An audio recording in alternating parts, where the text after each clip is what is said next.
Hi, I'm Wesley Smith, and I'm the host of the Innovator Podcast. Today we have a mini podcast. We'll have you out of here in 10 minutes. We're going to explore Alabama's transition to a skills-based economy. Alabama has been leading the nation in this, and we have two guests, one from the governor's office and one from the Alabama Community College system. So Nick Moore is the director of the governor's office of education and workforce transformation and leads Governor Kay Ivey's vision on this issue. And Keith Phillips is the vice chancellor of workforce and economic development at the Alabama Community College system. We had a conversation with them earlier. Let's get right to it. Let's get right to it, Nick. We don't do softballs on this podcast, so I'm going to start with a real zinger. Alabama or Auburn? You don't have to answer that question. Yeah, I'm a free agent. Whoever wants to take me to the ball game. Hey, very diplomatic. Very diplomatic. Okay, let's get right to this. What inspired the governor to set a course for an economy that's driven by skills in Alabama? Well, I think Governor Ivey is somebody that recognizes that for our state to continue to grow economically, not only in our current rate of growth, but for the future, we've got to have more people participating in our state's labor force. And we also have to see more people earning post-secondary credentials of value. And as a strategy, we believe that those two efforts are linked together. So the governor feels that in order to address labor force participation and competency-based education, we have to make skills the unit of transaction in the labor market. And that's much easier said than done. What we had to do is connect education, the economy through a common denominator. And that is the language of skills. But we first had to get to a consensus on how we describe those skills and to come up with a framework and ontology for describing them in a way that we could translate and transcribe different learning assertions and job descriptions in that same nomenclature. So tell our listeners, why would skills as a currency be a better way to run an economy? Tell me, what's the currency today in your view? Well, right now we're using proxies for learning, and that was okay when that's the best we could do. But now we can leverage technology and data to make sure that we are looking at the actual discrete competencies in terms of knowledge, skills, and abilities that someone needs to know to be proficient within a job. And also, we don't need to be only fixated on credentials. Credentials are a necessary part of the education and training process, but they're really the wrapper that contains the competencies that underlie the actual learning assertion. Right. Okay. So if we can get more granular, why wouldn't we? That's good for everybody. That's right. And also, I think skills are going to have the most transferability and portability as long as we're describing those in the same terms, and they're not subject to the vagaries of the same gatekeeping mechanisms that have sort of dominated post-secondary learning over the past couple of years.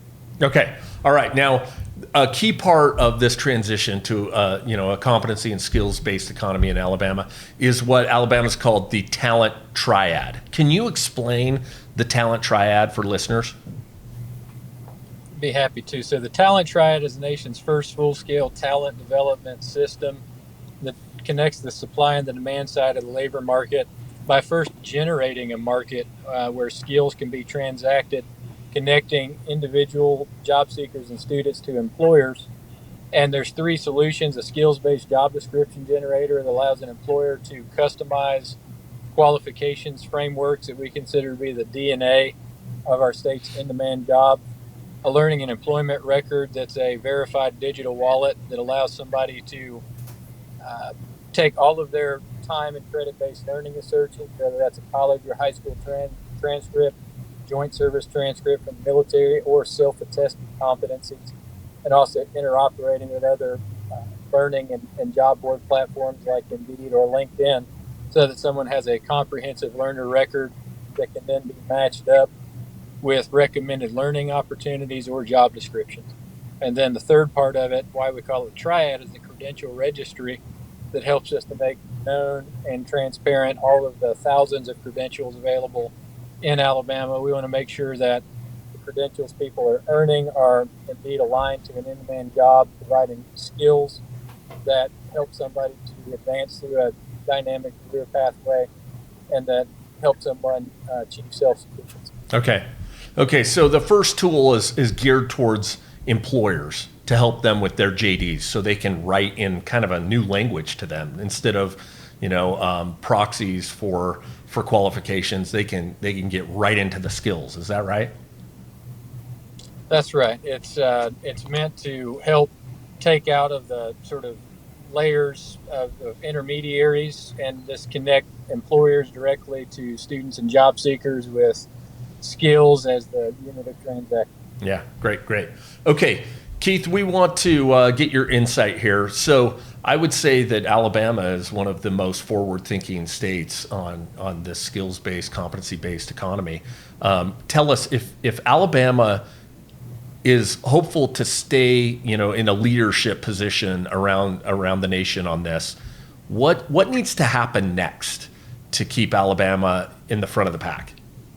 Sure, it's a great question. I think what Nick is talking about when we talk about our employers in the state building skills-based job descriptions, that's vital. I think that's one of the things that an early adoption by industry here will sort of ensure that the pathway that we're both on through the governor's office and the community college system, that we're delivering on what those industry needs are.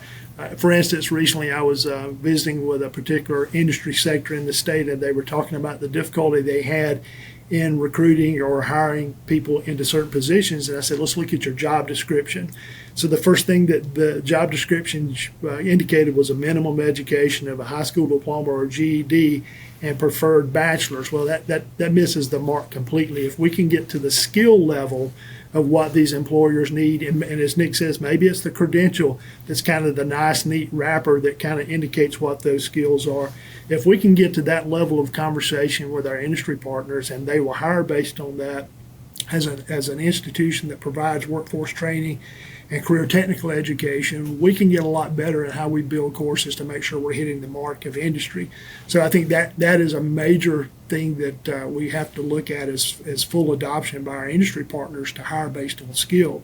I think the other thing that we have to look at as a community college system is how do we track and measure and mark skill attainment, credential attainment of all of our students, not just those that are in for short term or long term, but we've got, for instance, programs in the state that are teach mechatronics, and we have some instructors who are credentialing and indicating skill attainment of their students as they progress through that 2-year pathway. We have a lot of students where life happens, and we know that there may be a point where they stop out and they don't complete that 2-year degree.